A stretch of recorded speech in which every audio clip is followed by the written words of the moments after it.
The options. There's like 1,000 heroes we can name. Okay, It's a buffet. Yeah, you're right. Yeah. That's good against both the cores as well. Rubik, let's go. There we go. Yeah.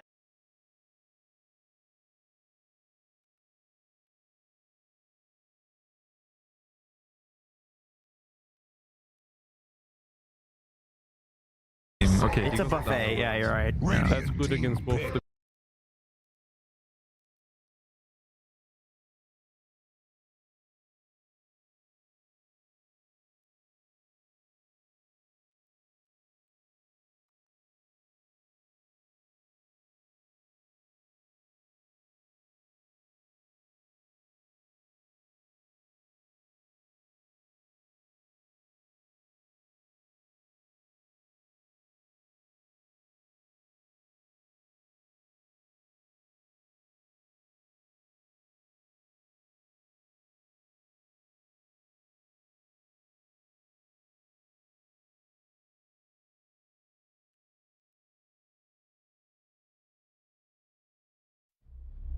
Kopi tubruk itu dari biji kopi asli, biar nendang.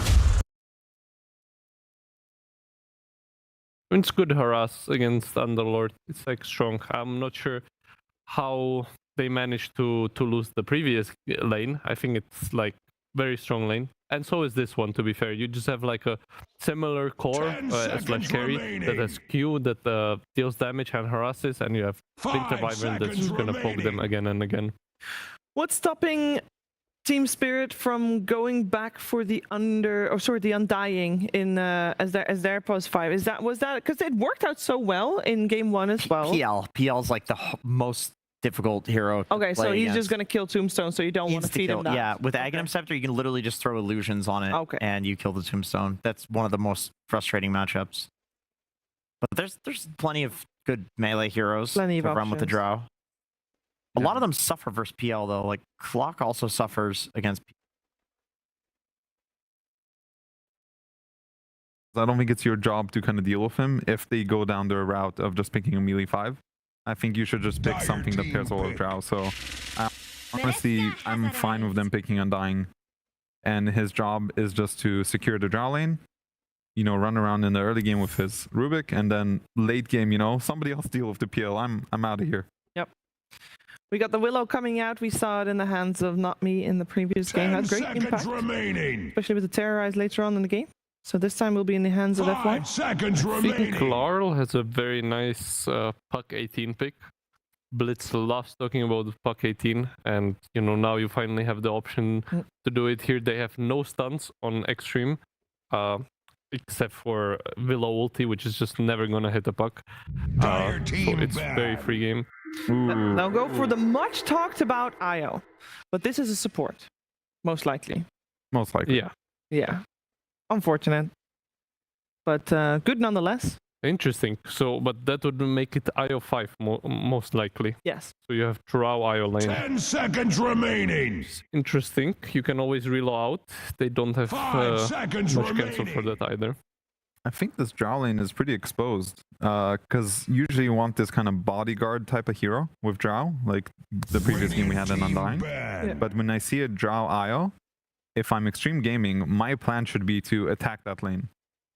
If I'm +5, I will look to gate when it's possible. If I'm a mid laner, I want to rotate to that lane because it's two vulnerable heroes. They don't really have any way to escape until there's a relocate maybe. So I'm not feeling this IO. I'm curious to see what he'll do with it. Isn't Wyvern an IO hard counter? I wouldn't say it's a hard counter, but it is a good hero against IO because if you try to reload in, you get the curse immediately on multiple heroes. So it makes sense. And also Ember is a natural vessel hero, which is also good against IO. So I'm not sure about the IO. We'll see what they do. It's also good to see they banned ET on Extreme, so they are assuming that it's IO mid, and they will pick a 5. Which, to be fair, ET is good. I think that's like a nice melee pairing for the Drow. We haven't seen ET in forever. Yeah. I feel. And I'm also very surprised that Spirit did not ban the Centaur against Drow. They do have Underlord, which is nice. You have like percentage damage against the Centaur, and also Root is really nice. But I don't know. I think that's like a very solid pick for Extreme. Dire team pick. Well, we got the Phoenix also removed, which is another support. So I think maybe there's a bit of scrimming information showing here as well, with Laurel potentially taking the IO for himself. That honestly makes the pick make a lot more sense. Yeah. It feels quite sus with a Drow and against the heroes that Extreme already has, unless it's a core. If it's a core, then I don't think Core IO really cares that much about Wyvern or any of the things we're talking about. Yeah. And this is the classic pairing, right? Yeah. But you did say it was not nice against PL. It's not as bad as Undying. Like, Undying relies much more on the Tombstone, that you care more about the Tombstone dying than Clock cares about PL, like, focusing the cogs in the fight, you know? I think Clock is fine against PL. Remaining.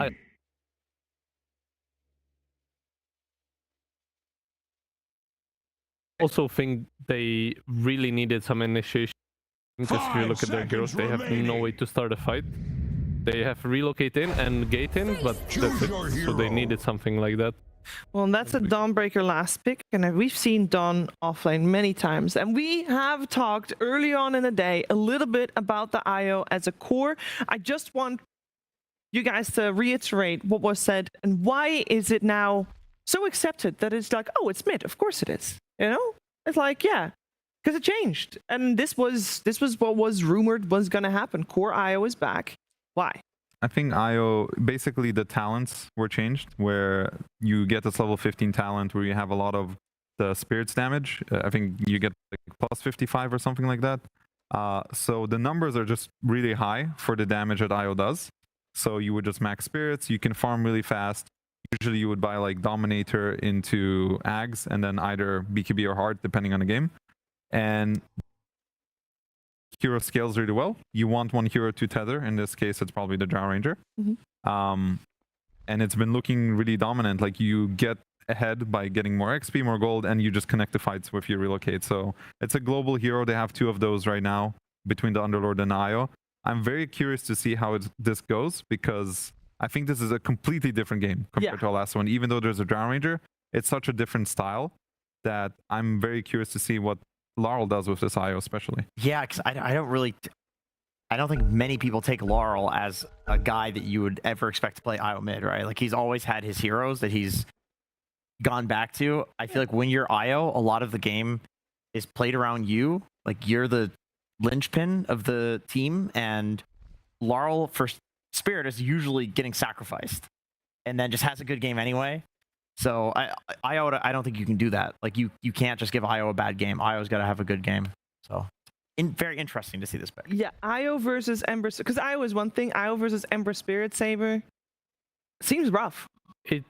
Well, I have honestly no idea how this matchup goes. I feel like on one hand, Ember should be very good. You get the vessel, you have the chain, so you can keep IO in place. But on the other hand, IO, he has his balls. They're going to be spinning around, hitting you. And I think it mainly depends on the math, if the balls are enough to break the Ember shield. Yeah, that's what I was thinking.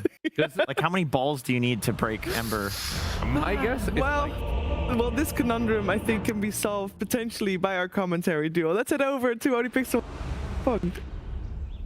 Thank you very much, Chief. Yes, getting ready for game 2 here between Spirit and XG. And indeed, the IO coming out in the mid for Lal. Been seeing a lot in the pubs. Yeah, something that we saw indeed on those final bans, that XG, it didn't catch them by surprise. No. They were like, okay, this is going to be an IO mid.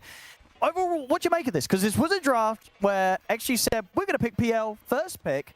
Did they get away with it, or do you think Spirit's got some pretty good answers to make this game tough for Arme? I don't know. Actually, I know that this IO, the timing, the way that it plays with what people are talking about is you just get like these 2 items and you take over the entire map. Oh, he's got that. That's why he's playing in mid. He's got the rare set. Face. He's got that rare set. I don't know. I thought that they would actually put. Look at that. I thought they would address the PL actually a little more, to be quite honest with you. But I'll mention the ones that I was mentioning to you just earlier is Atrophy Aura versus PL. It's like all his damage is about that, you know, just base damage, so it's going to reduce straight up 32% in most situations. Yep. And then Drow, you bypass 30 seconds and to battle. It's all about that straight agility armor for the PL too, so you're going to be able to do a lot of extra damage onto him into the mid game as well too. And there's itemization. You can go Aghanims on the Drow if you want to. But we'll have to see which build that we do see Yatoro go for. Because yeah, talk to me about the Drow lane as well, because that last pick from XG, you were saying to me you weren't completely sold on it. The Dawnbreaker coming out here against the clock and the Drow. I think I understand why, though. They're trying to match the global potential. They need something because this game is going to speed up very quickly. But I'm worried about the lane. I just think Dawn versus Clockwork sometimes can be kind of suicide, and even into Drow. You know, you're this melee hero. You're putting yourself in position to get orb walked. Not easy. And you can never really use... You can't really use your, your Starbreaker that effectively as soon as the Clockwork hits 2. Has battery assault. He isolates you. You're in some trouble. So this is my lane to watch, at least for now. And then, of course, the mid lane, we'll have to see how the Ember deals with this IO, because I've seen some of these matchups. The IO just gets... It gets to be a bit too much for a lot of these heroes to deal with. I mean, the panel was talking about it, but as you would say, then you think the balls are enough. Like, the spirits add up, and it's too much for the Ember to lane into. It does feel like... I think I saw Quinn play this one the other day, and he did have some... You just, like, you can't... You feel like you can contest the IO. You're just getting hit. And you're just getting hit, and he's healing these creeps, even the slight that you're missing these extra CS. And even then, if you do, he just goes to the jungle and he farms insanely fast. That's the other thing. This hero just farms so fast. And what are you buying? Is it what the helms, the hearts? Helm into Ags, I think was helm into Ags, I saw most of them. I don't know if they do the helm in the mid, though. I think they don't do the helm in the mid that I saw. They usually do the helm as the carry. Let's see what approach Lal has this game. And let's see how the levels come in, because the thing about the Ember Spirit is you're good at reacting to the movement, because level 6 comes out for the IO, and he relocates almost instantly and will get a kill. So you have to have this mid laner that can react to it, so they at least do have that Ember that can be pretty strong versus it, at least in terms of reacting. And for the first pick, PL Arme, how's his lane looking against the Rubik Underlord? Quite a bit of damage negation, right? The Atrophy Aura plus the Fade Bolt, it actually can start to add up a little bit here, but I'd say it's not the easiest lane down here for XG. Nice, fair bit of spam. Yeah, Spirit's got some good spam, some good ways to go for kills with the lift into the pit as well.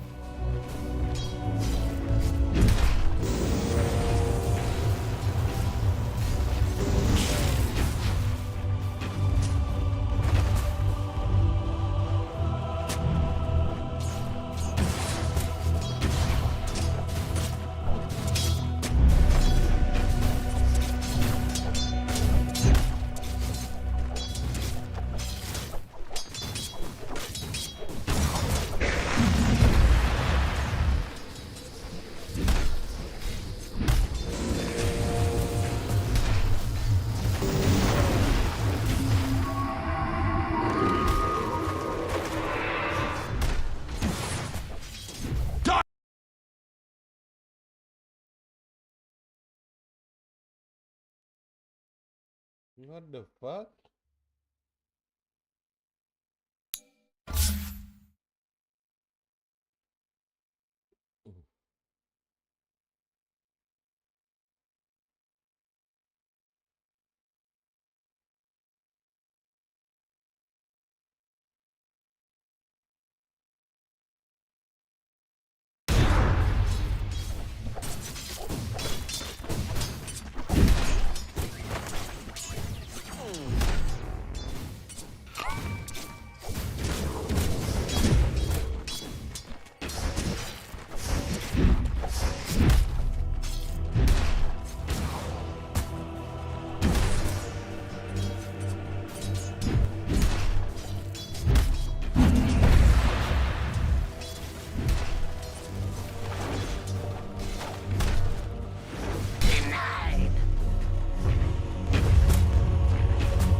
You've got nothing.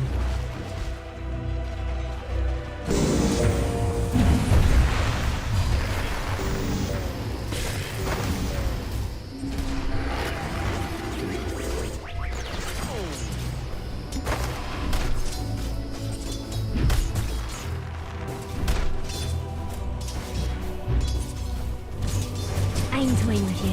You understand that, right? First blood! first blood.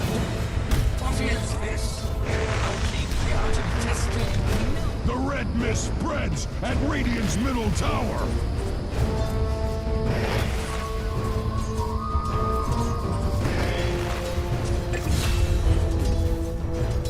Radiant's middle tower is under attack.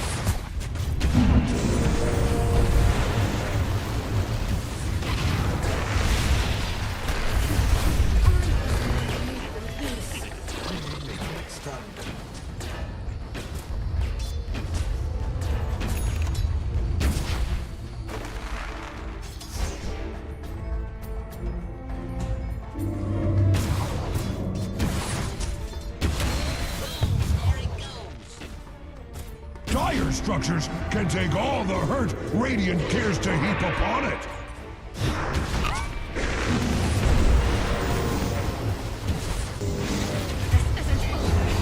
If you come back, I'll kill you again.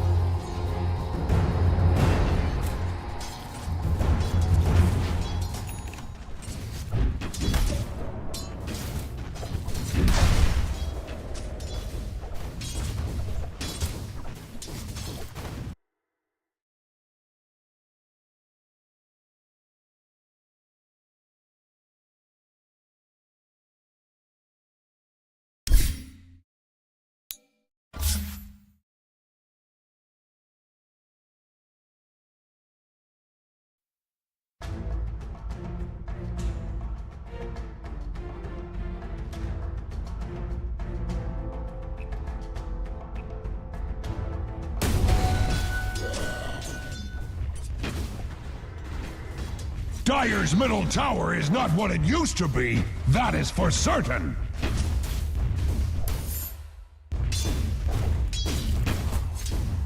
Dire's middle tower is under attack.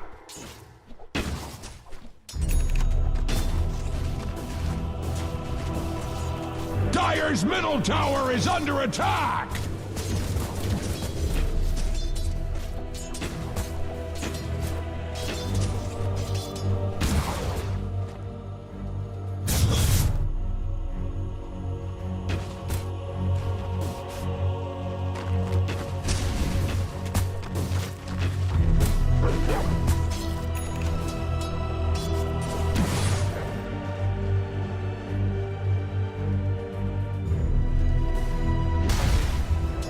Makes good habit. Dire's middle tower is not what it used to be, that is for certain.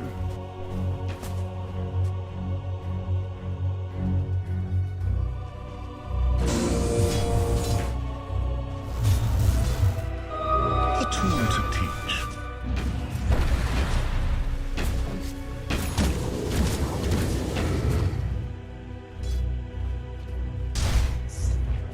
Dire's middle tower is under attack.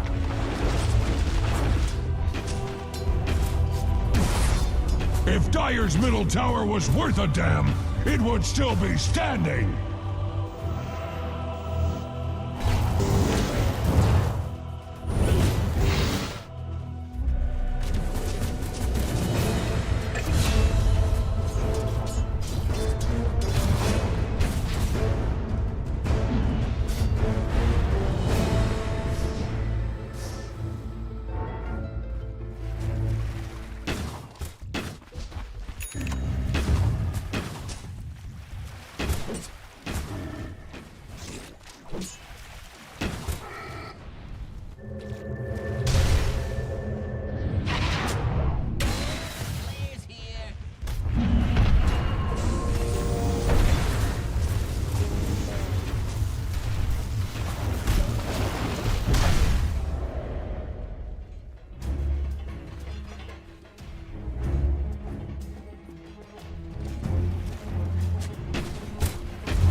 Dire's middle tower is not what it used to be. That is for certain.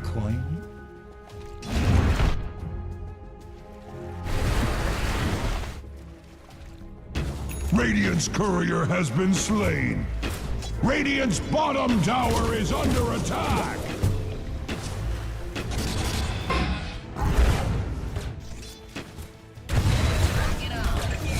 Axe sheds a tear for Radiant's courier. Metaphorically speaking, Axe does not actually cry. War has come to Radiant's bottom tower.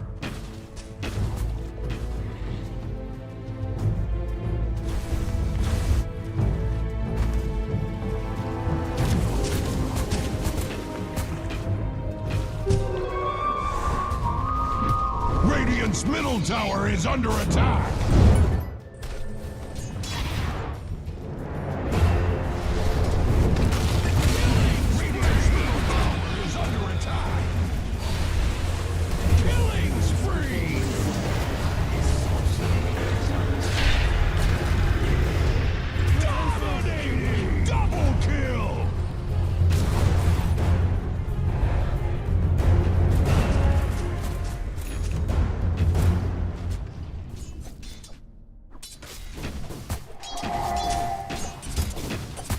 Radiant's top tower is under attack.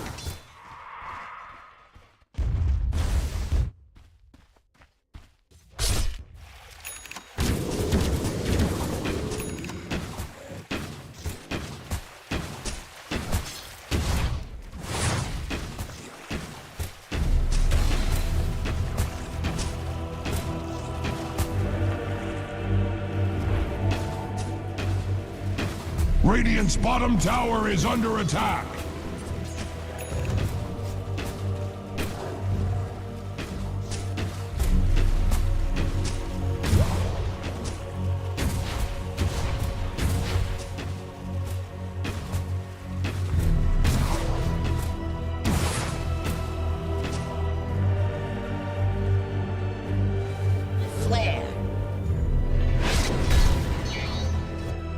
Dire's bottom tower is taking many wounds.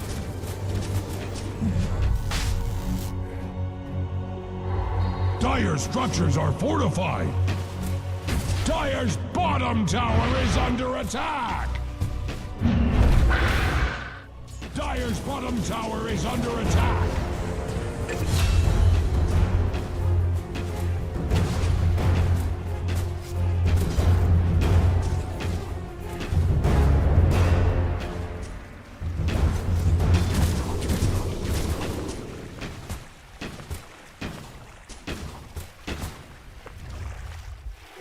Easier than sugar creeps. War has come to Radiant's bottom tower. Much like cordwood before Axe's axe, Dire's top tower is under attack. Dire's top tower is under attack. Radiant's towers are fortified, just like Radiant's bottom tower is under attack. Dire's top tower is under attack. Radiant's bottom tower is under attack. Dire's top tower is under attack.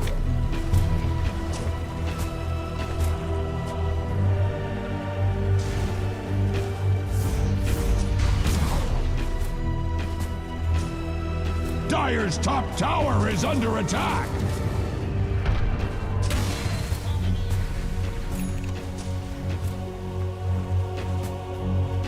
The rune of haste. Radiant's bottom tower is under attack. Much like cordwood before Axe's axe, Dire's top tower is under attack. Dire's top tower has fallen. War has come to Radiant's bottom tower.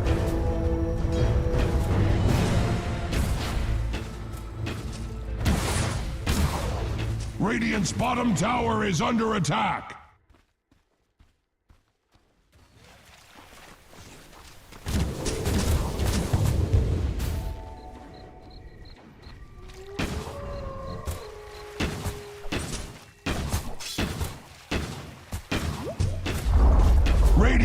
bottom tower has fallen! Your edge needs sharpening!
Bottom tower is under attack!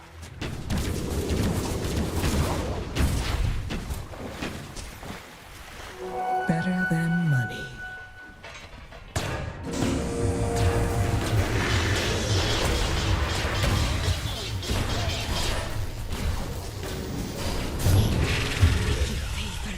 Half the world just cheered. Yeah, coin.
Dire's middle tower is under attack!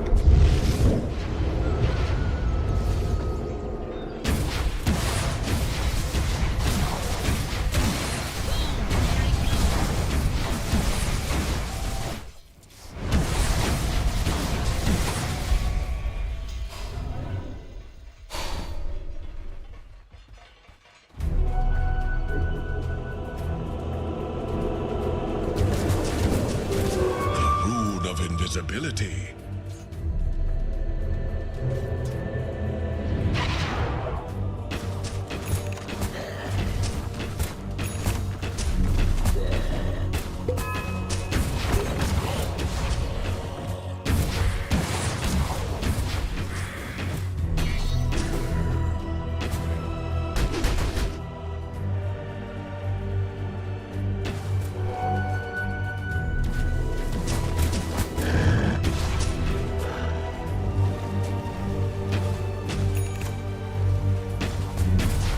The red mist spreads at Radiant's middle tower.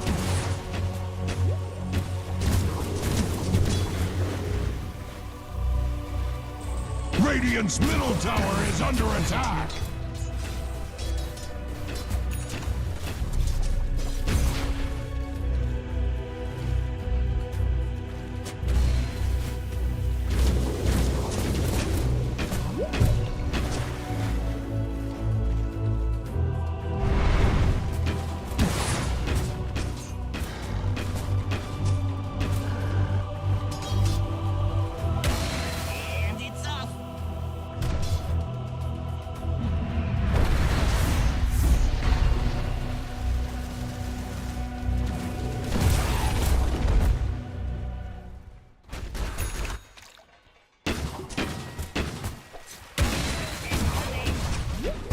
War has come to Radiant's bottom tower.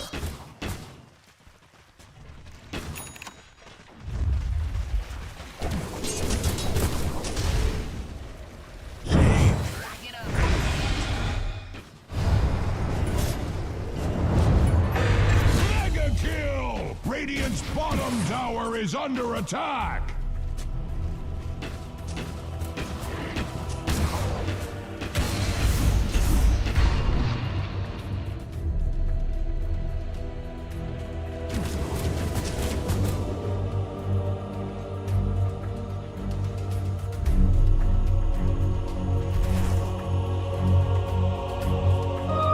Tool to teach.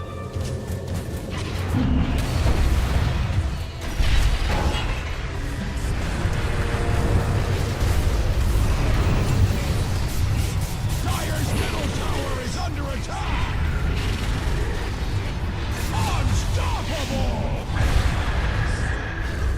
Strike. Max is pleased.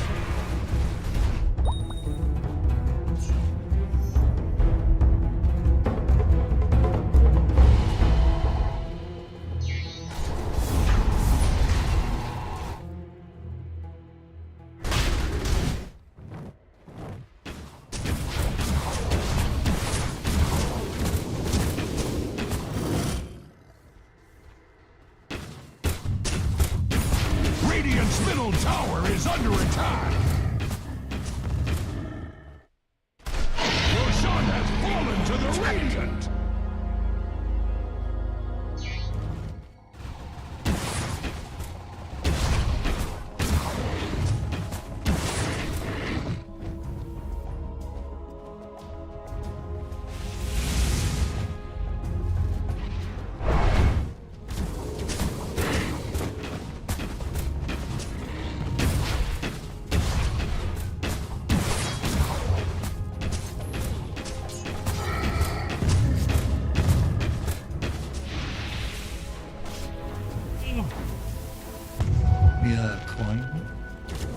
The rune of regeneration.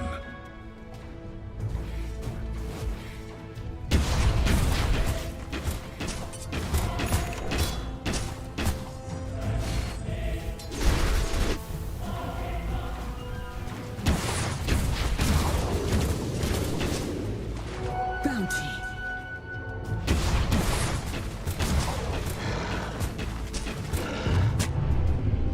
Dire's bottom tower is under attack. Dire's bottom tower has fallen. Radiant's top tower is under attack.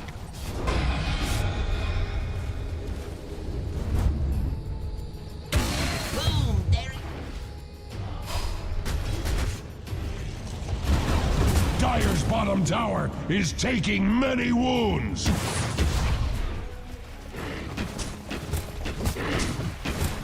Dire's bottom tower is under attack.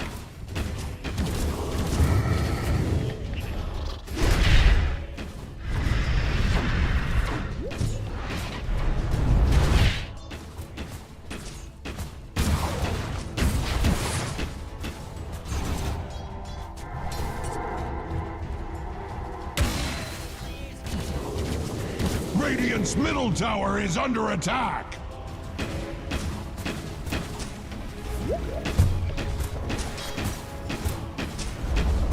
Radiant's middle tower has fallen!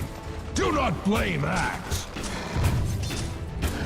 Radiant's top tower is under attack.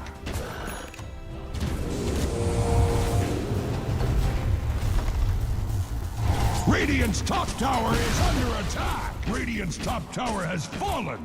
If Axe was a tower, he would never fall! Dire's middle tower is under attack!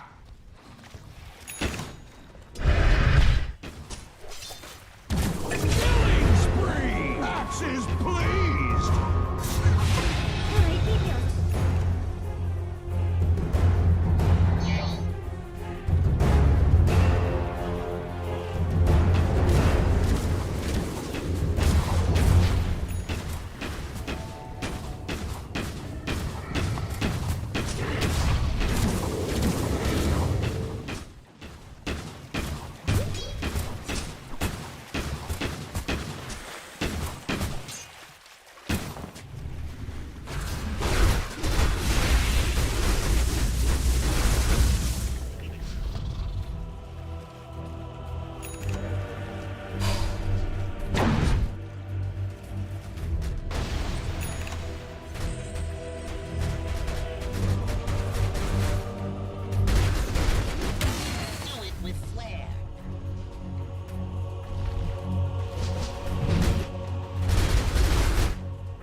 Much like cordwood before Axe's axe, Dire's top tower is under attack. Cannot be hurt.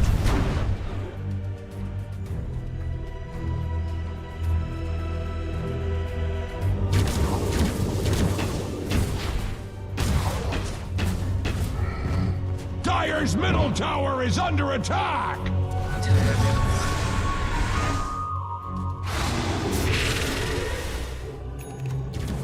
Dire's middle tower is not what it used to be, that is for certain.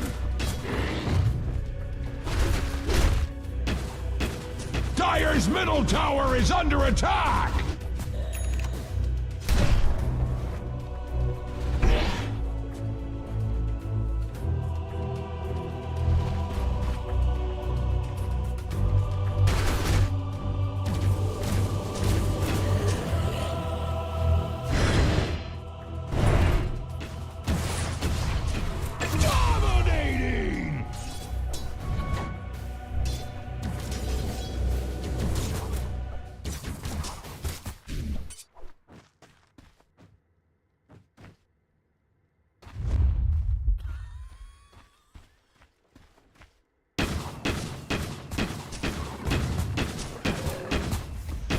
Radiant's bottom tower is under attack!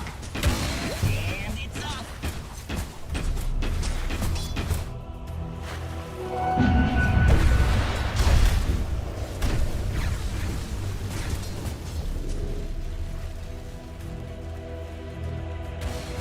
Get on.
Dire's top tower is under attack!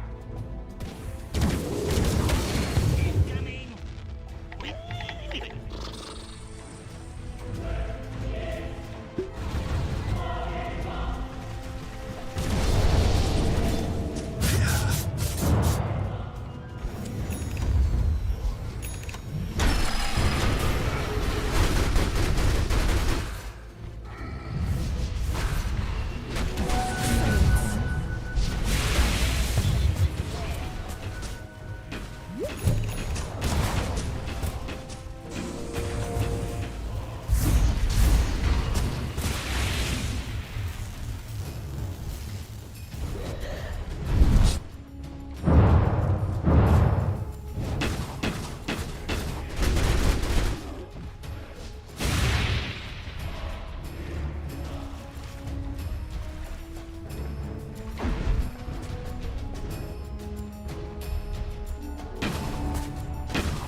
Monster kill!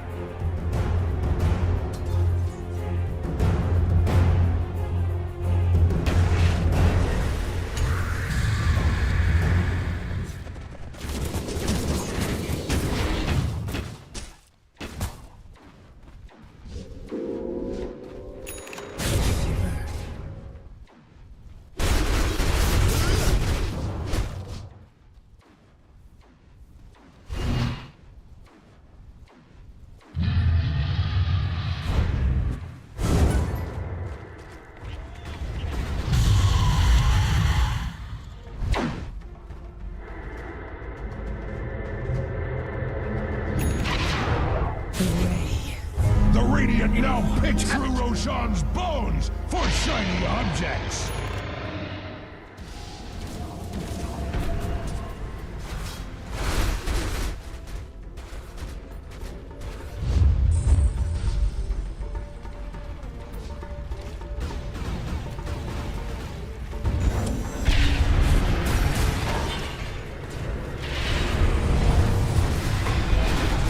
Dire's middle tower is under attack.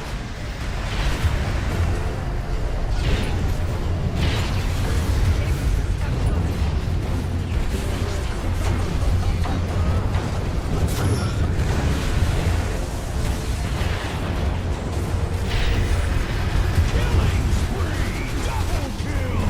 Mega kill!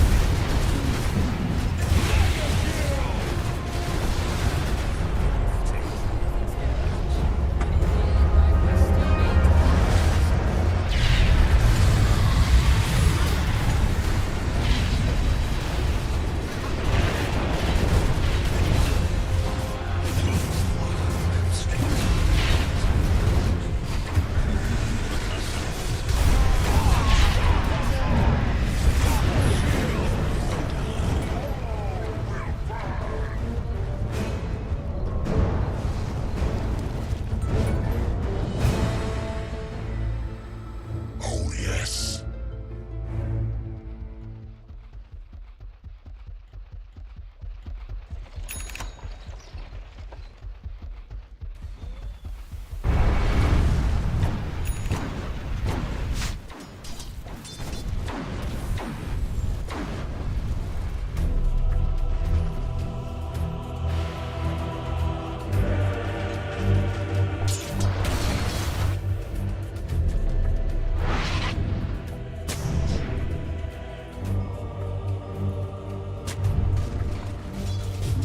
Let's see what kind of trouble we can get ourselves into.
Radiant's courier has been slain.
Incoming!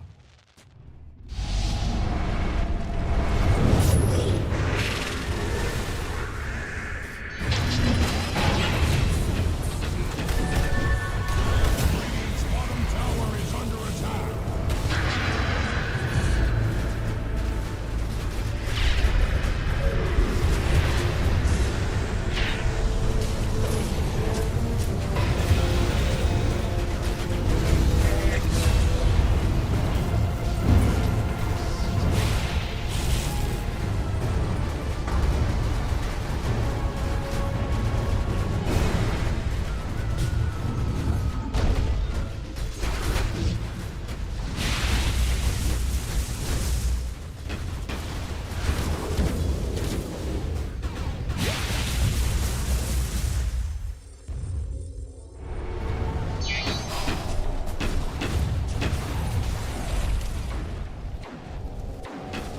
War has come to Radiant's bottom tower.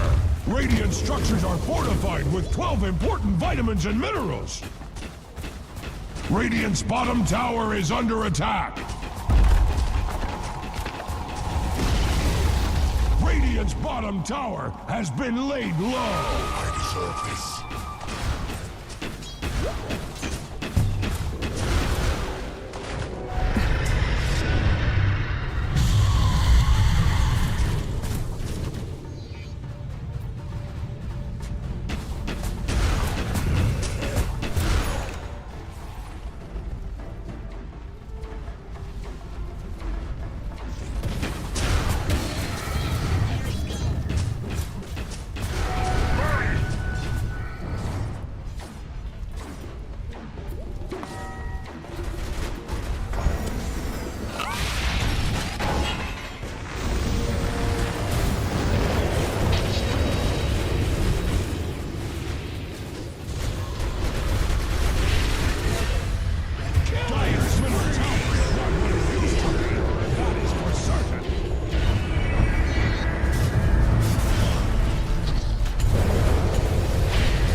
Radiant's bottom tower is under attack!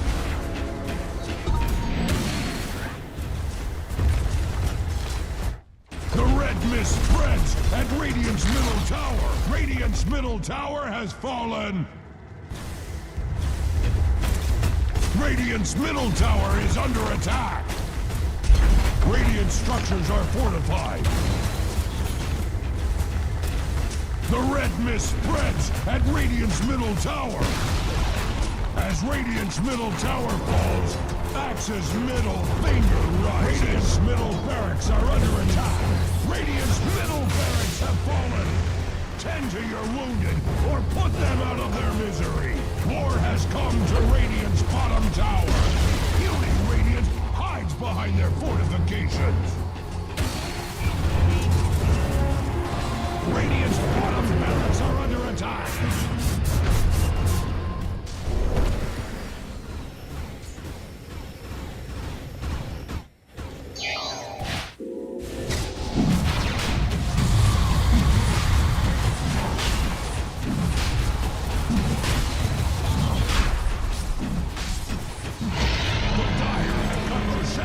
Into little pieces.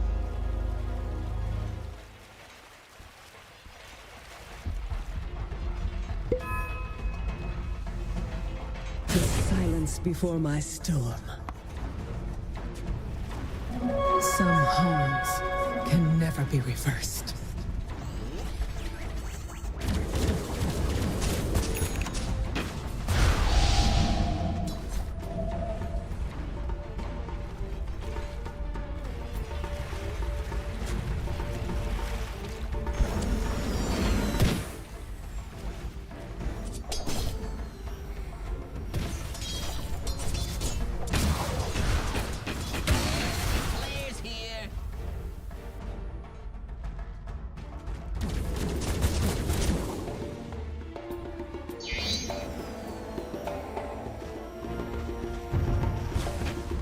Axe observes carnage underway at Radiant's top tower.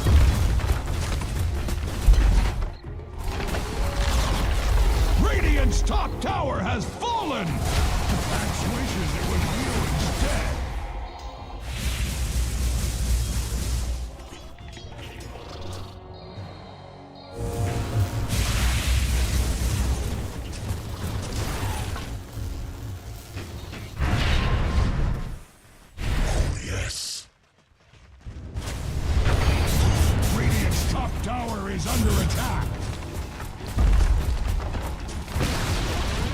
Radiant's top tower has fallen!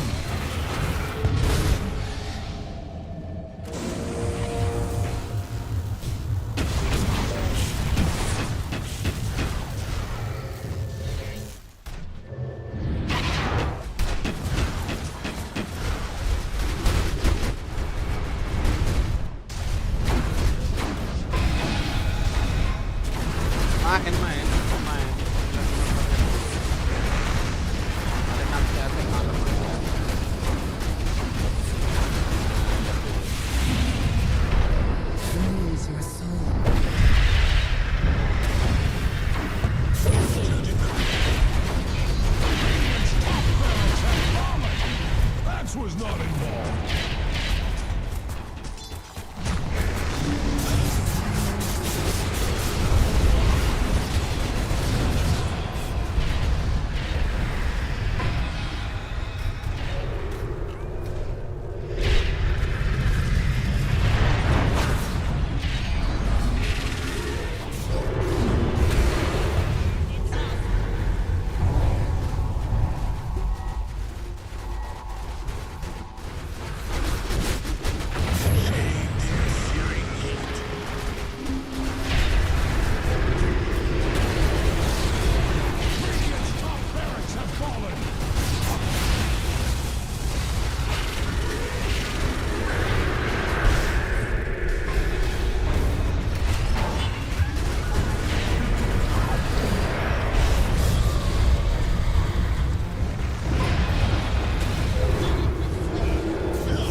awards the victory honors to the Dire.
Well, I mean, what are your plans for the international, Leo? Do you keep on...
my step.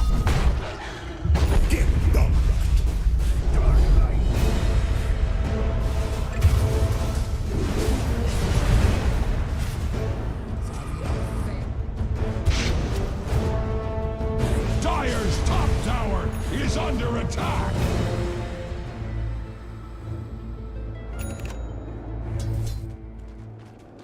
Dire's top tower is under attack.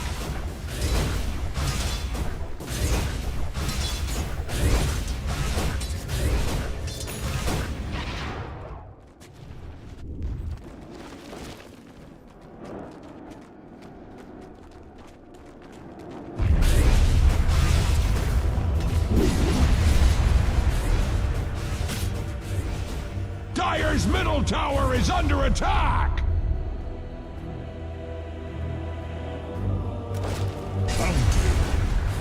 Dire's middle tower is not what it used to be.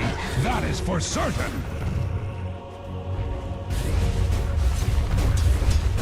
Dire's bottom tower is taking many wounds.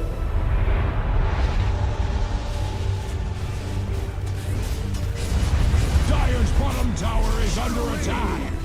The red mist spreads at Radiant's middle tower. Dire's bottom tower is under attack! Radiant's middle tower is under attack!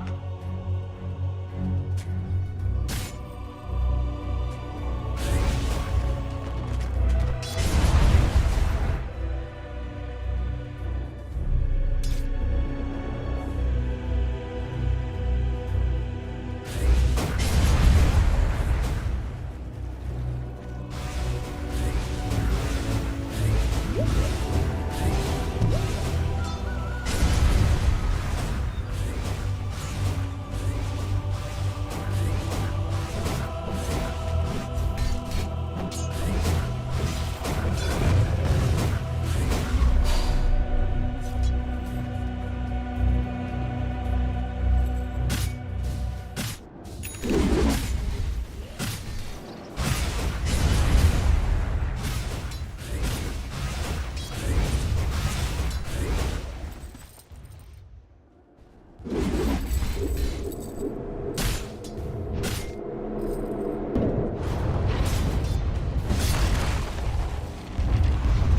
like cordwood before axe's axe, Dire's top tower is under attack. Dire's top tower is under attack.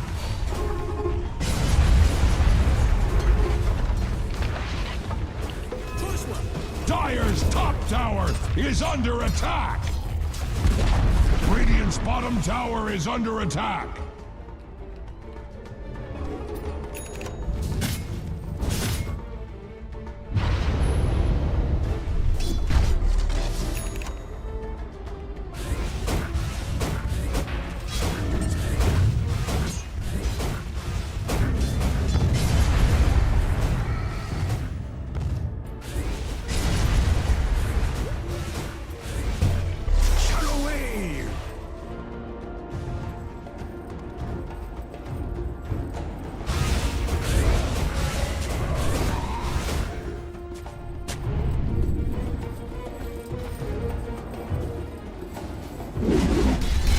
Dire's middle tower is not what it used to be, that is for certain.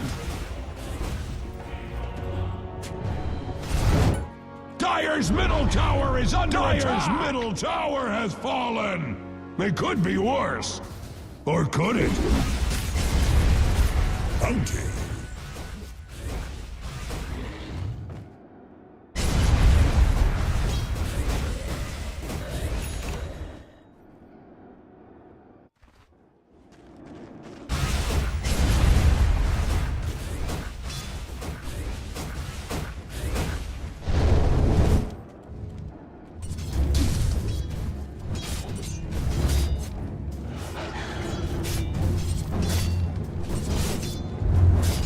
Observes carnage underway at Radiant's top tower.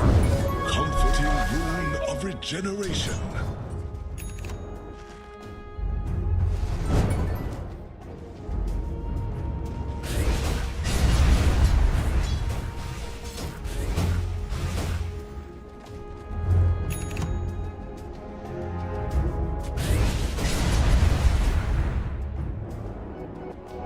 Dazzle.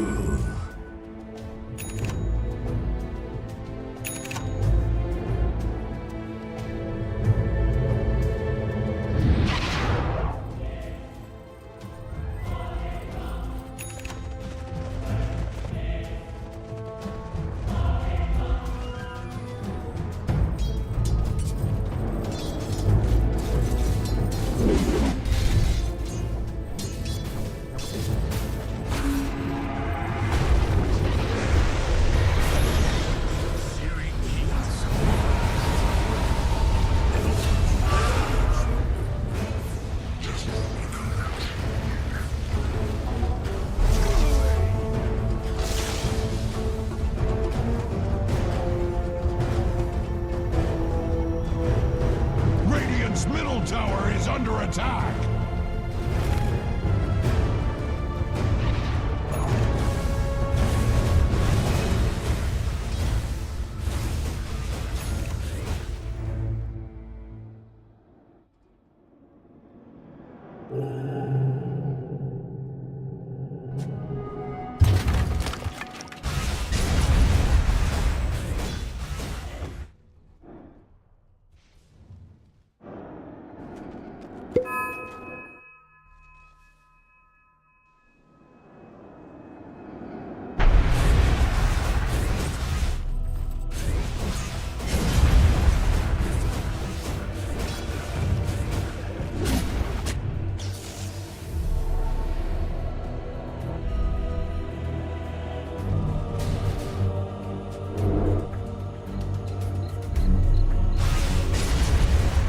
Radiant's bottom tower is under attack!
has come to Radiant's bottom tower. Radiant structures are fortified with 12 important vitamins and minerals. Radiant's bottom tower is under attack.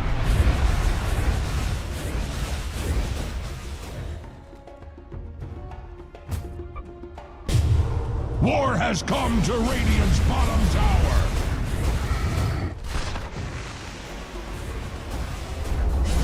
Radiant's bottom tower has fallen.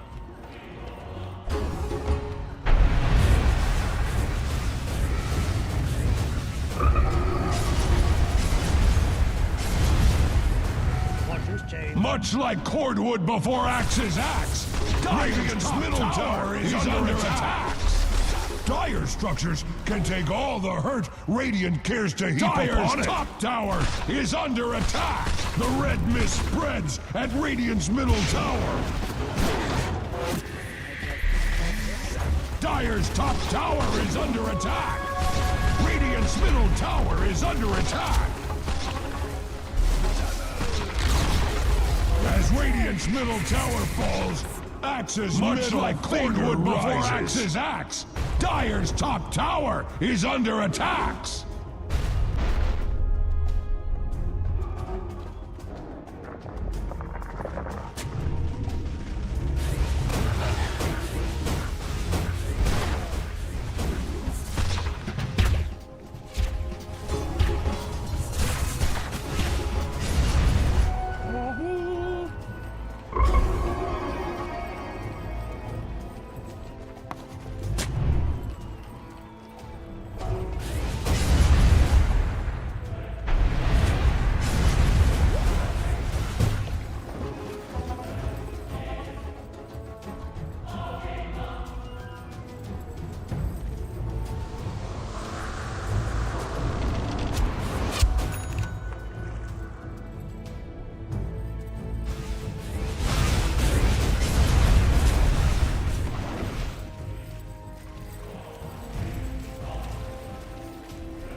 Puny Radiant hides behind their fortifications.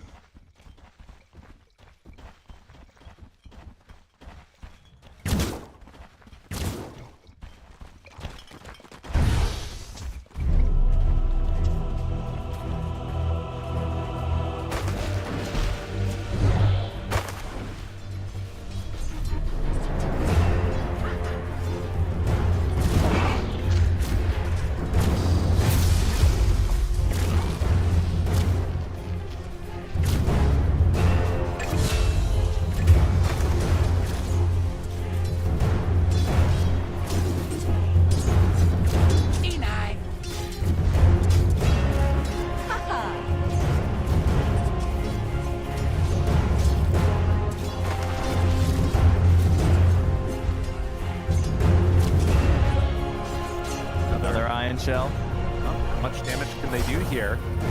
Doesn't decide to go in any further. With vacuum back up, there's maybe something there they could have done. But yeah, you can see Malrine just understanding what's going on as Ducalis does eventually go down. Crit, finding that kill.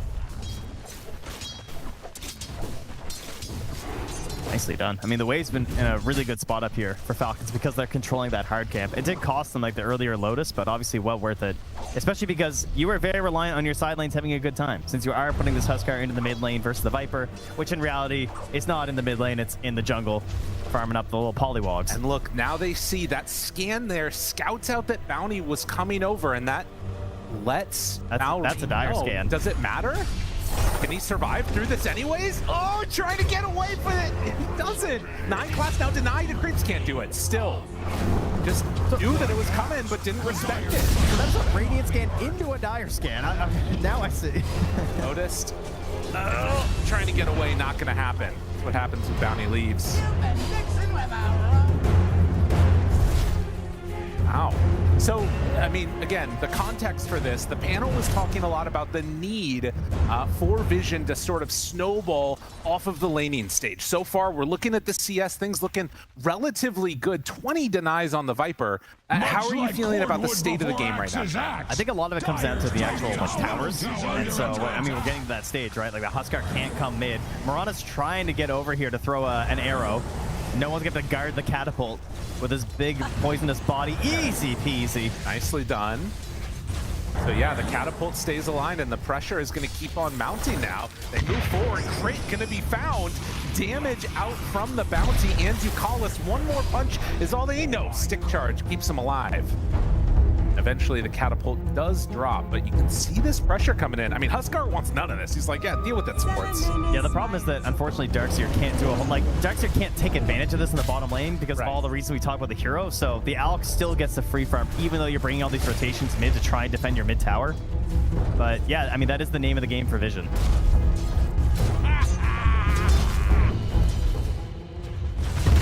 Get close now to the 7-minute mark. One of the things we're going to be looking for, as Monkeys was talking about, is that movement towards the Wisdom. Definitely could use it on these heroes for Falcons as 9 class starts making the move over. He's sending his Baron. They've already pinged it. Like, there's a Shadow Demon and a Centaur. I don't think this works. No, they're very ready for this. And yeah, he's just going to channel, get the heck out of there, and leave it as is. He got away with that way too many times on this hero.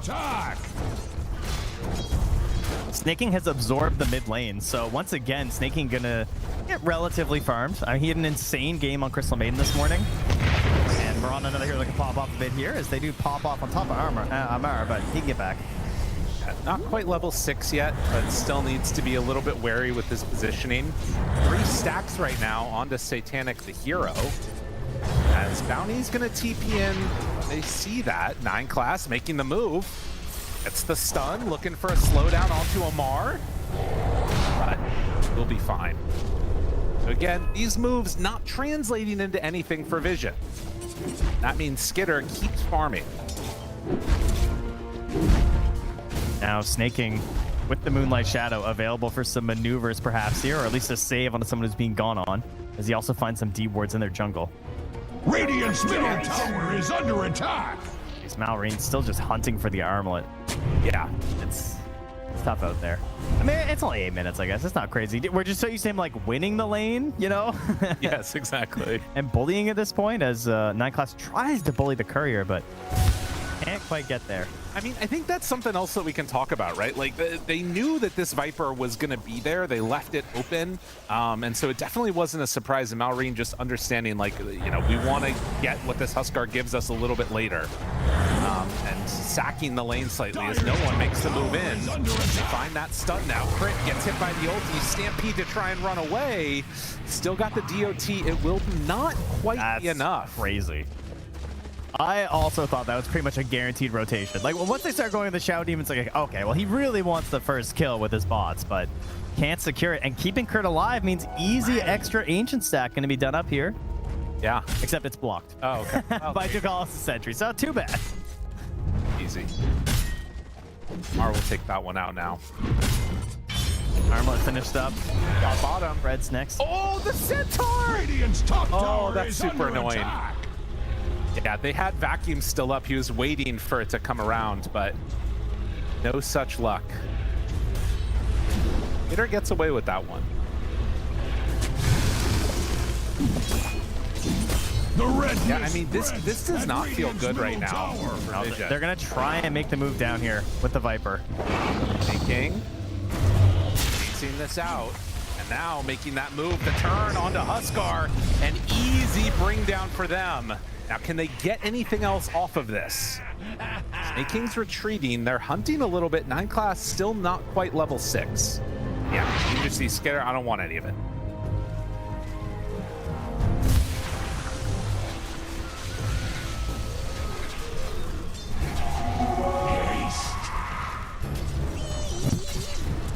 Almost level 6 now for 9 Class, and then they can really make the hunting continue. Radiant's top tower is under Snake attack. King.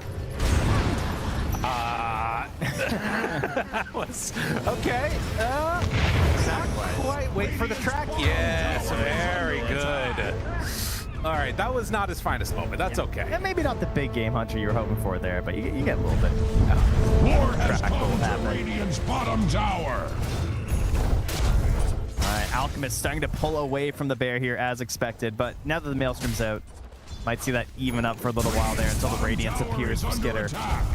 Overall, I'd say pretty much what you were kind of expecting so far for Falcons. Like, they should be pretty happy with how things are going. It's obviously that first big timing with the Alchemist that we're looking for, the Radiance plus Blink, and see how aggressive they want to get at that point. Now TPing in with the Viper, has the track ready to go. Crit in some trouble, and as they run him down, more track kills on the docket. If there is a pathway to success for Vision, it is through these kills. Can they find more?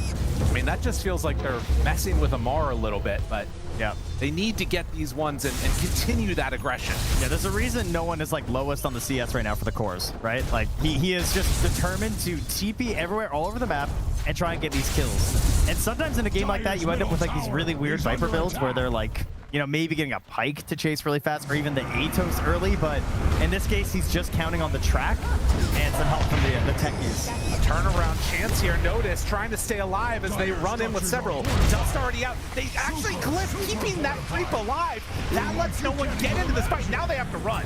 Have to get out of there. Now Snake King decides to jump forward, finds two Collins. It's enough for that kill. Maybe Vision have overextended a little bit too far, or have they? Wall down, now onto 2. A second support dies, and as Falcons show up in mass, they're able to fight back against Vision. Malrine, I mean, he was tracked up there and dusted.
リボンの騎士参上。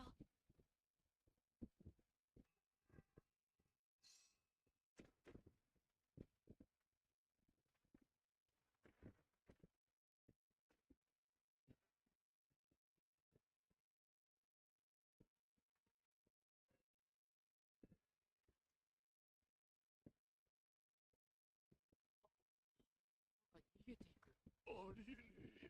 おお、やったー。ハ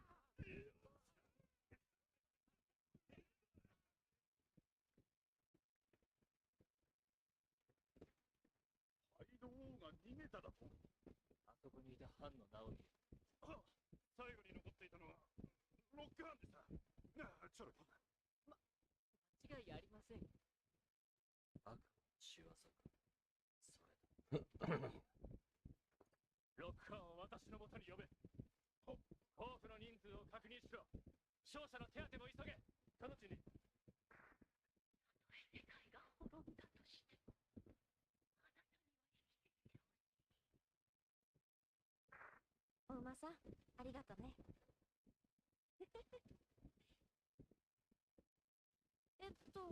これってどうにかならないの？と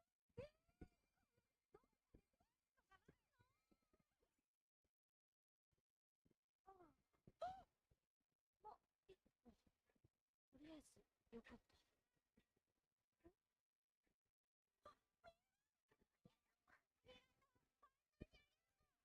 大丈夫か？怪我はない？でもなんか疲れてる。ごめん、私の方がバカだった。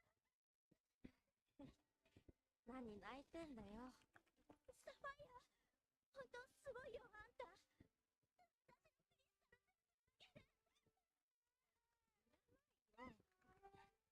ほら、テケット。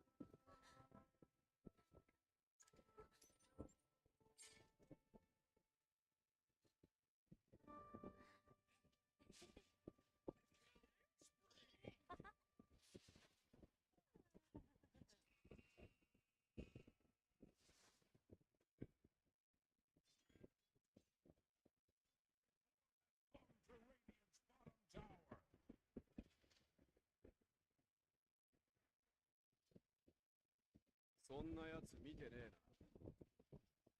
Radiant's bottom tower is under attack. 誰かもし嘘をついてバーニーと死罪。一度灰の王を終わらせば採掘場が壊れる。なんすお前たちの仕事もなくなるか。ネルガは自分で下を逃げちゃってふざけるな。スピリットなんて説だ。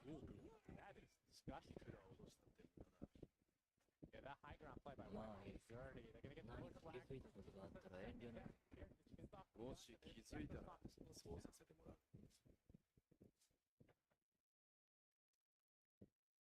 いいか、俺たちは仲間を売るような真似はしない。あそこでネルガルと戦ったやつなんていなかった。それだけだ。ありがとね。奴らの話、本当でしょうか？このことは全て口外無用、内密のこととする。しかし絶対だ。私が全て責任を持つ。全員のうちの機関に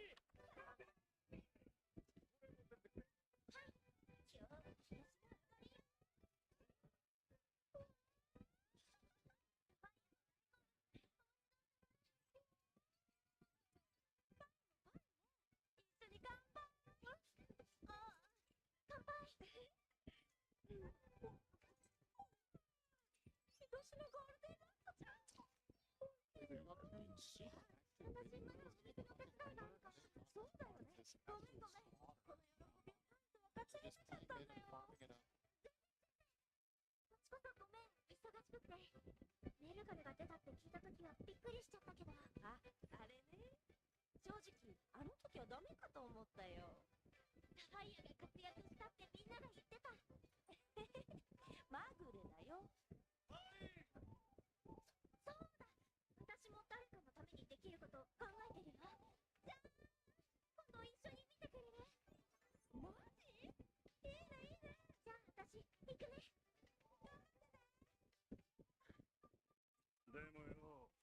の騎士がいなかったらこんなに生き残ってなかったよな。おい、それはロックが溜まってろって。いいじゃねえか今日くらい。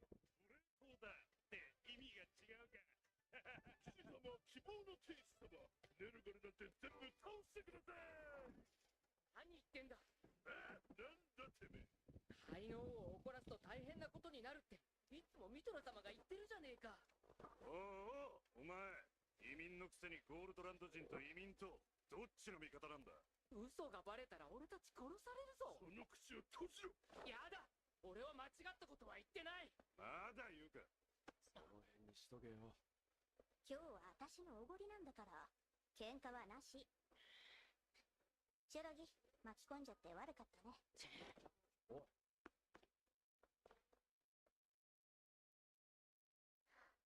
何あいつ。じゃあ飲み直すわよ。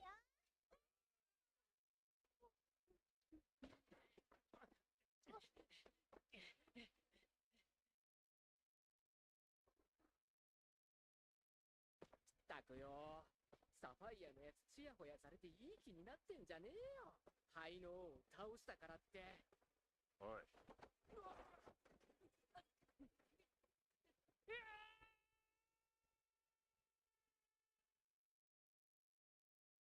しかし驚いたね。何が？サファイア様のそれだよ。ああ、これね。ないでおくれよ。クリスタルの影響なのかね。私にもよくわかんないんだけど。体に異変はないんだね。うん、大丈夫。むしろ元気。はあ、そうかい。うん。怖かったろ。よく頑張ったね。あなたにできることは何もない。受け入れるしかない。ジェルコ、私ね、自分のやりたいこと見つかった気がする。私が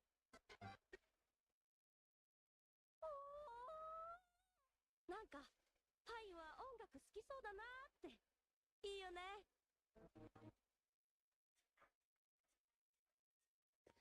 ネルガルを倒すその力で何か特殊な訓練でも積んだの。なぜカビの影響も受ける？わからない。ごまかさずに答え。本当だって。採掘場のエネルギーの溜まり場みたいなとこに落ちて、そしたら力が溢れ出てきて。クリスタルの力か。高密度光子エネルギーを体内に注入すれば体が持たない。移民だ。国はどこ？シルバーランド。シルバーランド。思い出したぞ。お前、呪いの姫か。シルバーランド、お前のせいで滅んだんじゃないか。責任もだ。王妃は国を滅ぼしてもお前を生かしていた。母親のなんて美しいことよ。待って、言ってることがわからないんだけど。本当に知らないんだ。ネルガルは清らかな魂をくれ。ネルガルに生贄を出してくれば国を欲したっていい。シルバーランドで姫であるお前がその役割を負うはずだった。私が？そうだ。しかし王妃がそうはさせなかった。故に国が滅んだ。お前が滅ぼしたんだよ。サファイア姫。そんな、私は。無様だ。これ以上呪いをまき散らすな。ネルガルを刺激してゴールドランドまで滅ぼしたいのか。このリボンの力はネルガルと戦える。その力が災いになると言っているんだ。ありがた迷惑なんだよ。それでもこの力で何かしたいんだ。教えてほしい。私の呪いを解く方法を。私はどう戦ったらいい？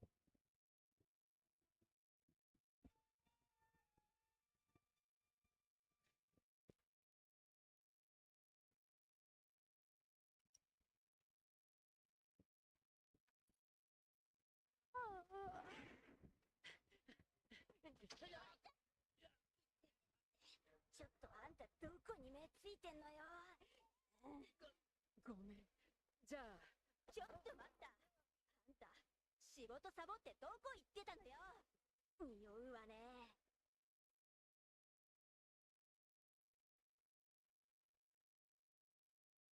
私、なんであの時何も言えなかったんだろう。友達失格だ。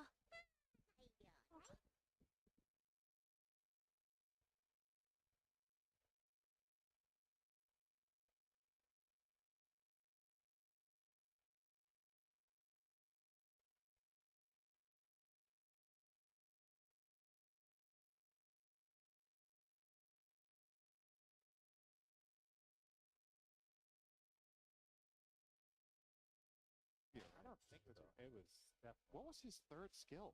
Was it Greevil's Greed? Greevil's? That's the question. I don't even remember. He must have. Pure. It is Alchemist. Leaving a creep in the camp as Al is not it. Yeah, that he has to go back and clean up his mess. Absolutely filthy. Yeah. Gonna get stunned by a creep. Little novice here on. Actually, okay. Alright, Radiant's about to come to beat.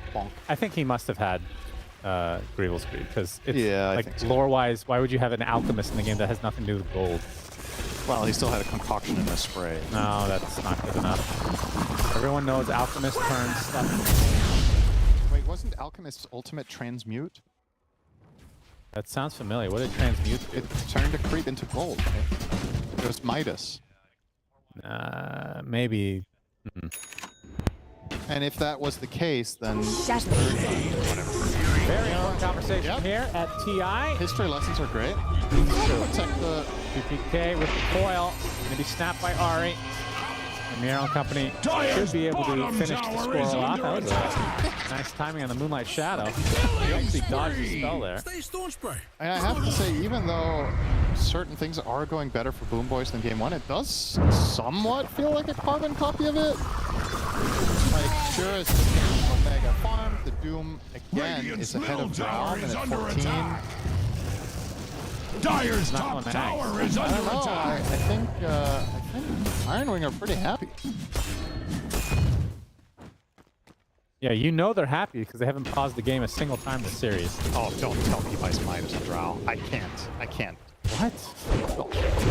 You're kidding. Don't. Wait, why? He doesn't. Good.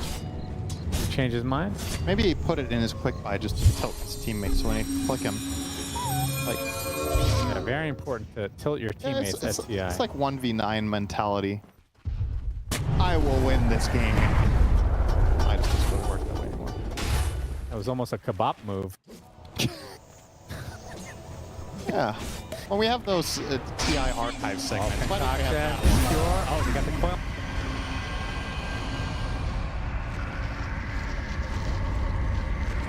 Way to Pure. Now Mira on the run should be fine, I would think. Able to lick himself clean. Frog gets away, but again, second death for GPK now on this puck. 5k lead for Iron Wing. Definitely starting to see why Alchemist was their go-to here. Alright, will be soloed more or less by Heritage though. Kind of our marksmanship. Used to just Radiant's bottom tower is under attack. Chance to one-shot creeps, and that's all it did. Yeah, but it worked on Ancient. Yep. Pretty strong. That's all it did, but did nothing to heroes. No bonus damage, no pierce.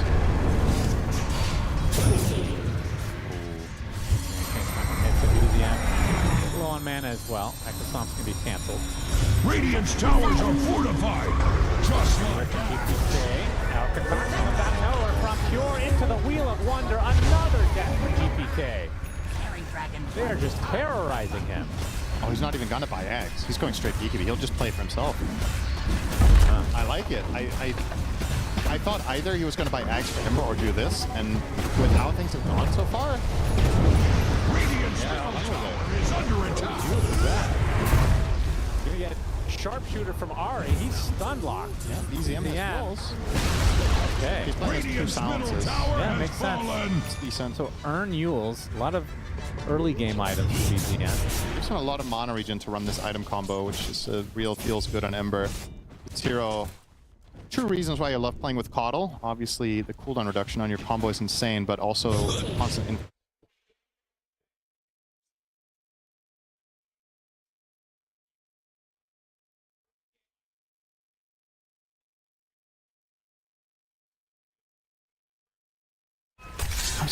Wow, very interesting build. I like it.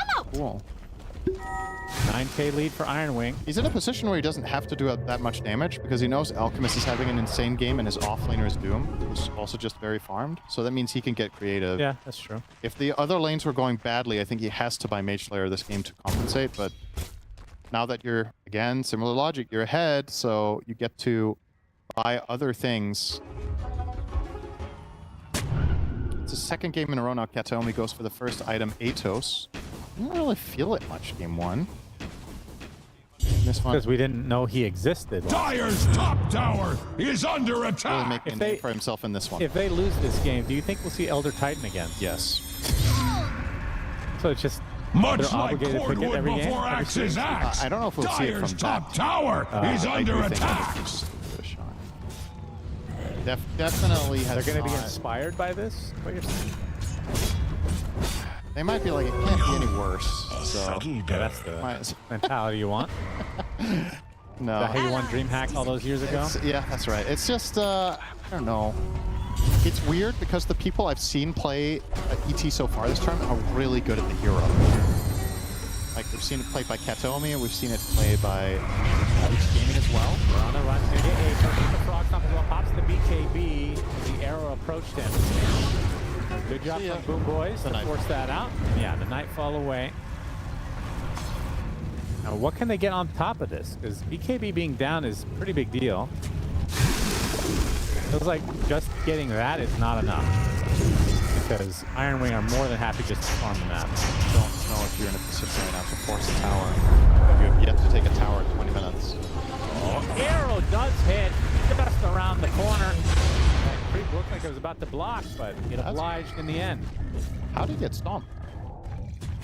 That is another question. Dire's middle tower is not what it used to be. That is for certain. Maybe he just didn't duel. Maybe it was a cooldown.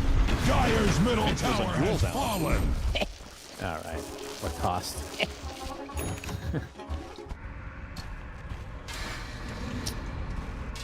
Blink for GPK. I mean, do you think is this the game that he needs to go more defensive in his items? I mean, I would. Tower is under attack. I think they have to buy damage. I think. Surely there's. I feel like that can't be true every time. No, it's not an always. And again, like I was saying in that game, it is a simplified way of thinking about it. But I think a lot of the times it's a really good framework for itemization to just consider that as the. Let me put it like this. I think thinking that way and then justifying not doing it, I think is a better approach. So you should have a good reason to convince yourself not to buy offensive items when you're losing, and they know they're losing. Like, it's not... It's inherently incredibly obvious. You have a free farming out, you have a group that wants to again. You know what So if that justification is we feel like we cannot fight at all without Lincolns, then last time we fought it against the Bane and Doom, this game is only against the Doom, and he's still buying it. I mean, that might be better. And maybe it's better, but who's going to do the damage? You have the same lineup, and it was the same problem. Is under attack. And this time around, instead of a Kez, it's an Alp who's going to be stupid farm. Just the rules this time. Yeah, I don't really see it to say. I think GPK probably should buy Pharasma Octarine, and yet then yes, if you get Doom then die, it sucks. But the alternative is that you have this Lincolns and the other team just isn't dying at all. We also keep hyping up this Largo Largo Lincoln's Lotus, and we haven't even seen it at all this series. Dire's like tower is under aggro, attack. he just goes aggressive items. Yeah. And he's just near Miero. That would be a huge power spike for them. Dire's top tower So they're not is under itemizing for that on attack. the Largo at all. Instead, they're doing onto the puck. So another boomerang for R8, two games in a row. And sometimes what you can do is, if your mid player really needs a defensive item because it's crucial for the game, then maybe you can buy something more offensive from the offlaner. You just don't have that option when it's Largo, because the hero can't build like that against Doom. Well, that's a really early Octarine core, by the way. That's why it's a bit of a check. Check 22? Yeah. Yeah, I mean, when 33 does this, you know the game's going. This is about as greedy as it gets. Indeed. Midas Octarine. Your concoction. looking for Elder Titan. He still exists, but not for long. For it at least. Yeah, that's true. I was trying for it. Not enough. Already will live. That definitely caught him off guard. Dire's top tower is under attack. Yeah, I mean, if you had to put a number on it, it's a 13k lead. Yeah. How much is the Alchemist / Doom effect? Dire structures are fortified. Super Dire's top tower is another under carry attack. like You this can't even position in this game, you imagine. mean like the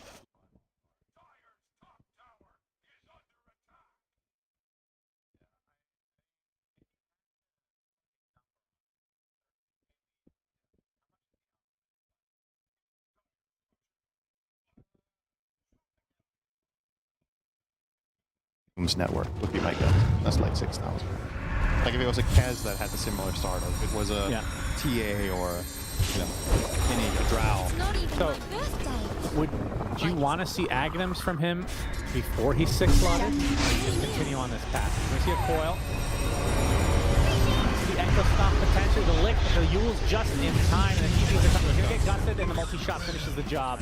Much like Cordwood Boom Boys get what they came for, and the Tier 1 to boom. He's under attack. I think Alk just getting 6-slotted first, I kind of like it. I think when the game is going this well and you're such a beast, just try to War has come to carry the Radiant's game, bottom and tower. Axe is like a backup plan. The prize is mine. I also think when Ember is itemizing like this, there's less inherent value to giving him an Aghanim. Yeah, that's fair. So, yeah. I mean, yeah, I think at this point, if you were getting Ags, you Radiant's bottom tower is under attack. Radiant structures are fortified with 12 important vitamins and minerals. He is much finalizing like his Cordwood before the other Axe's Ags axe. Dire's top tower is under attack. What a great Aghanim getting the decoy. I want to see this actually. Boxes. I've never seen it in a pro game. Radiant's bottom tower is under attack. You're kidding. It's not. Radiant's bottom tower has been laid low. When it first came out, I was like, this sounds so... I don't know if it's good or not, but it sounds really cool, and I have yet to see it. Sad. Yeah, there's that. I would agree that it would be cool for the heroes design in Pro Dota if it was more reliable. I think that's the primary issue, is that you buy this Axe, the stats are nice, and then you use it, but a lot of the time it just doesn't hit. You can have okay, we'll get the phase shift this time.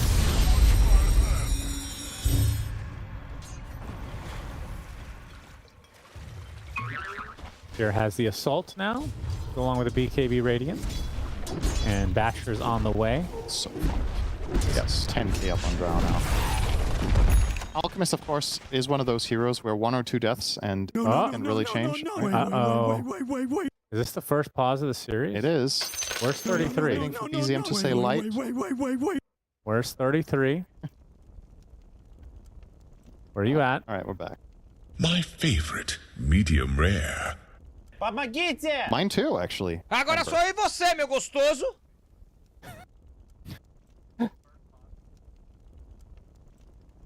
Just enjoy these voice lines. Yep.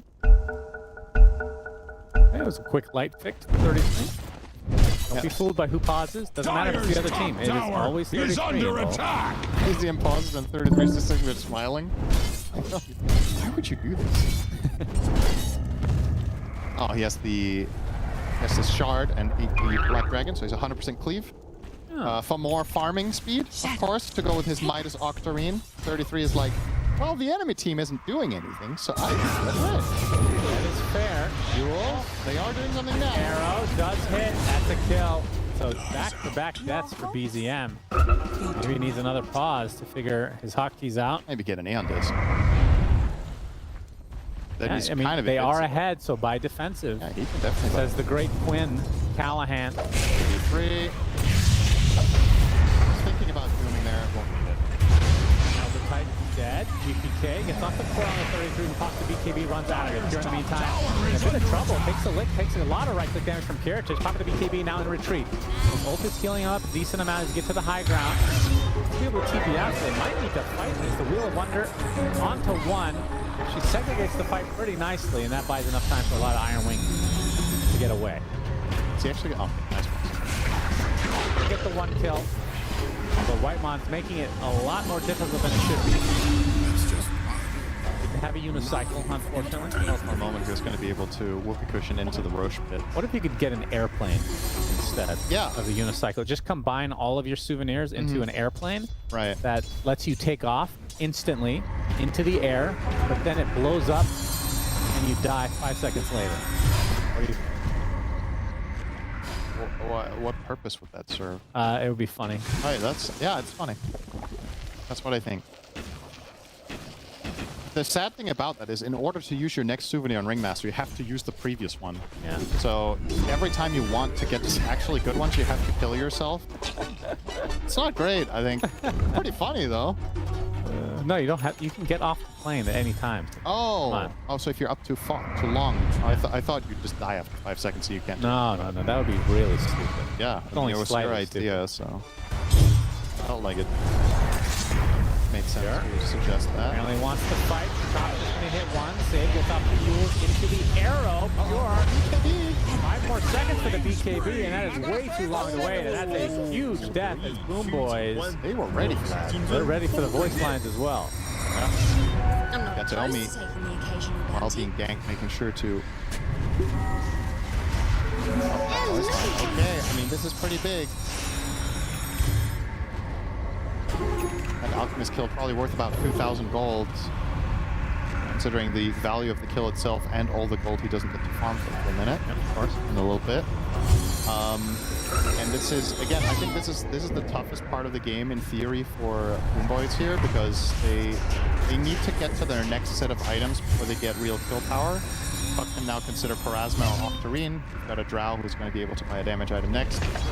Compared to game number 2, where I would argue things look worse than they do now, the primary difference is that Largo has more of a shot at really getting there. Miro with the BKB is now going into Lotus. He already has the shard. I think he has like 3k more gold than he did last game. Roughly. You can BKB out of Yules, right? Not during Yules, but for the arrow, the dodge? Yeah. Only spotted. Killed off. BZM now with the BKB, so won't be dying to that same combo. Middle tower is under attack. Full utility build for him. Yeah, that is a little bit of a potential pitfall here too.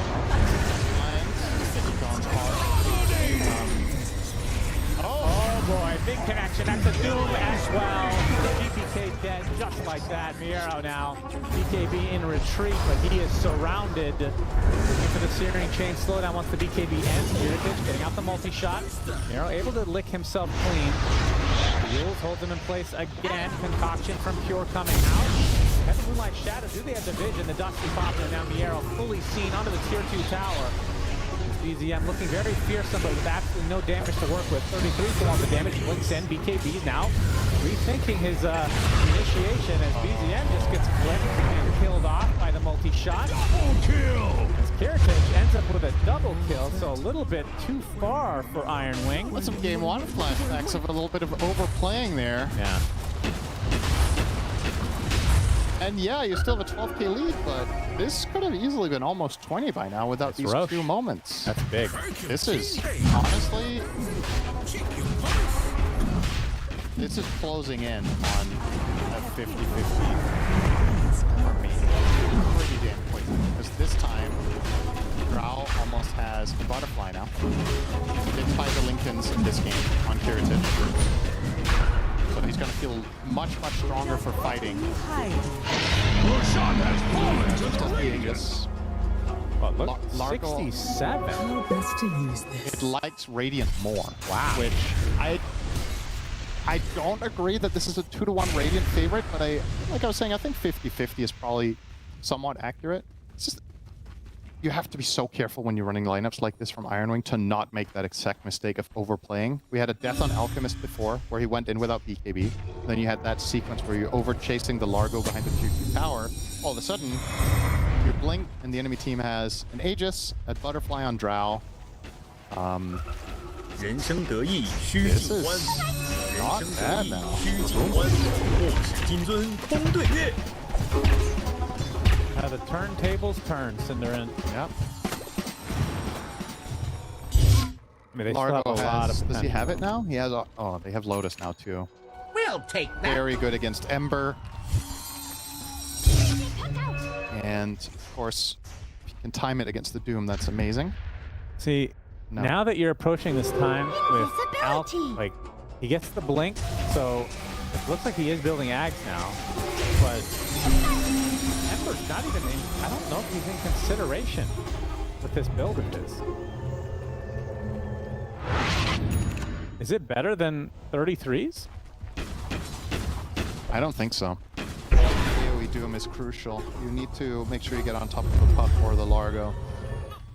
And I don't know if this is a BZM issue necessarily, because Pure's the one that's kind of bet a couple times in precarious spots. Some shared responsibility on this one. I think Ember could have maybe cut a death or two, and perhaps his item build is a little bit too cute. I like the Yules, but Yules BKB maybe force out the Yules here. Arrow means he has to force out the BKB, just like that. Another one down the drain. I think you can make the case that if you were going to buy BKB anyway, then the Yules Radiant's top tower is under attack. But if you could have got away with not buying BKB because you have Yules, then it's kind of nice. But having to buy both defensive items, Axe observes carnage underway at Radiant's like, imagine top you went tower. Mage Slayer BKB. Dire's middle tower is under attack. Dire's middle.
Drow trying to kill Alf in melee range while your puck is doomed is crazy to me. And obviously it didn't work, but the fact that they only killed Puck there, pretty damn good news for the Boom Boys side. But on the flip side, they could have maybe got a tower at least with that Aegis. Nothing to show for it now. Marana eggs. So what does GPK need to go for? against this Ags Doom? Is it Force Staff, something weird like that, or just rely on your teammates to help you? Because you have Lick, obviously. I think the best thing he can do is play better, actually. I know that sounds really mean and stupid, but that's the problem about Doom, is that it's so hard to itemize against, because yes, you could technically buy a Force Staff, but it isn't even a reliable solution, because if Doom is, like, let's say Doom is literally on top of your model, you don't force that far enough away for the Doom to get removed. Doom's gonna jump on you, pop BKB, and stick on your body. And you force, he follows you in the same direction, you stay Doomed. So you need 2 Force Staffs in succession, one from yourself, one from a teammate, which means you need to have it ready and be able to cast it, because you're not only doomed, or not stunned, but only doomed. And your teammate needs to be in range and in the right position, and that needs to line up perfectly, and in every other situation, the Force Staff sucks. So are you going to invest into that? I mean, probably not. So I would rather that he just goes a standard build path, and then he just has to level up his game and play it to the peak of his ability. And it's really hard, but Take us. I think it's the best option. I guess you can maybe actually do Lick too. Maybe Lick into Force Staff is a thing. Consider that part. Let's see what he chooses. BKB for now. Half of the Ember Spear, and Pure opening things up onto the Frogman. Stunlocked completely. The AoE Doom comes out as well from 33. Didn't look like he hit his initial connection though. He gets the Frog nonetheless. He jumps in with that link. And there's the Wheel of Wonder onto the Drow. In a lot of trouble is TridentZ getting gone on. 33 trying to finish the job. It's getting really low, but TridentZ able to get to the high ground now. Gets a beautiful multi-shot onto multiple heroes. The buyback came out from Miero as well to help solidify this fight for Boom Boys. Ends up being a 2-for-1. Both gems on the side of Iron Wings, it seems. BZM will have to Nightfall away. Had the BKB up the whole time. Interesting. Recovers the gem though. All right. In all things considered, that was a pretty awkward engagement from Iron Wing, because, like you said, they didn't connect the Doom originally. And Drow narrowly getting out. That was a nice attempt on the setup on TridentZ. They find that kill on Drow. They run away with that fight in a big way, because the fact that they were even able to turn it around on Boom Boys was largely because of that multi-shot at the high ground. Still, dead for 50. Yeah, this is the grand reward for Boom Boys. You'd imagine this just goes on to the Drow and we're to balance candidate this game. With the issues Puck is having with Doom, but they're putting it on TridentZ with the hope that they can siege high ground. Maybe it's time to buy the Shard? Possibly now, here on Drow. Didn't have it queued up at the time, but... Dire's bottom tower is taking many wounds. I guess it's just Ags. So the Ags we didn't mention. It was 33 getting the Ags. Yeah. You could give this Ags to Ember to reimburse. Yeah. His current one. I think you should. Like the other two, obviously we're not going to consider Hoodwink as a serious candidate. Double Box. How good is Box this game? Would you say? It's okay. I just think the problem it's not. I don't think there's going to be that many situations where the second box is going to drastically change the outcome of the fight compared to having a shot of Ember running it over. So I would rather give it to Ember, also because it gives BZM some more interesting plays against Drow. Just getting on top of her with these long-range remnants and forcing her out of the fight is really valuable. Even if you don't pose a kill threat, pushing her away is inherently a defensive layer for your team, kind of. But needs to get there first. This is round 2, and I don't think this time that Boom Boys are gonna top tower to go behind attacks.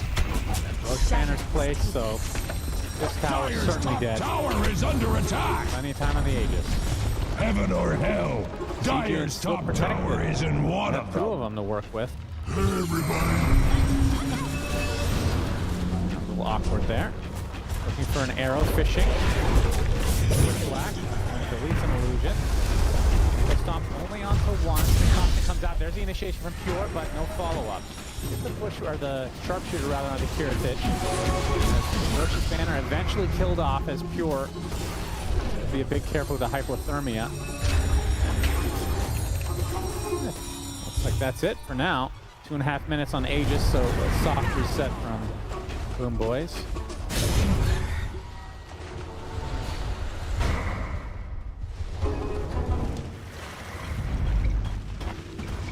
Alright, so if he's gonna get the Ags on Ember reimbursed, what do you want to see him purchase here? Oh, he's queuing up Shivas, I think that's good. Shiva's refresher, maybe? Just fly all over the fights. Cause chaos, give vision, break drow. I assume he wants to complete the Kaya. I don't know if that's worth it compared to getting the refresher. But if he does, I guess you just finish Kaya Sanj for the mana region, or the primarily for the mana economy. It is expensive to throw out all your spells all the time. Here's the Ags. Give it to Hoodwink, please. So there's going to be the finished Shiva here. Now look at this inventory. Look, looks so pathetic, actually.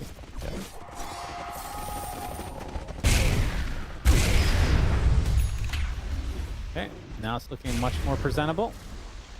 Yeah, 3K into what you would think is a refresher, but we'll be going S&K first. So you will finish it. I mean, it's fine. It's one or the other, and then probably refresher. Wind Waker also incredibly good this game. True. Also a possibility. Really, really nice to be able to get out of coil, for example. And technically, if played really clutchly, you can also get your teammates out of coil. Because Yules can break coil when you're close to the snapping range. Sounds a bit hard. But that is very hard. Especially to do on someone else. Octarine is pretty common on this hero as well. Yeah, true. Oh, he does Octarine, you're right. And maybe you buy that over Refresher then.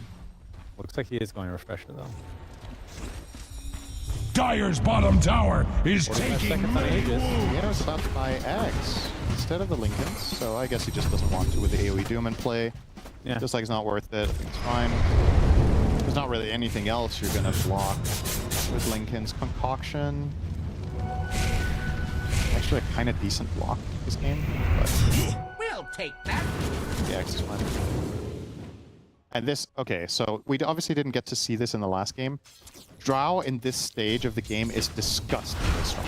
Like this hero, I think in all of Dota's history, I mean obviously this is power creep for a ton of heroes, but Drow is just, her weaknesses have been covered so well in the late game now because of the way multi-shot while moving works, and because of itemization, she can heal times.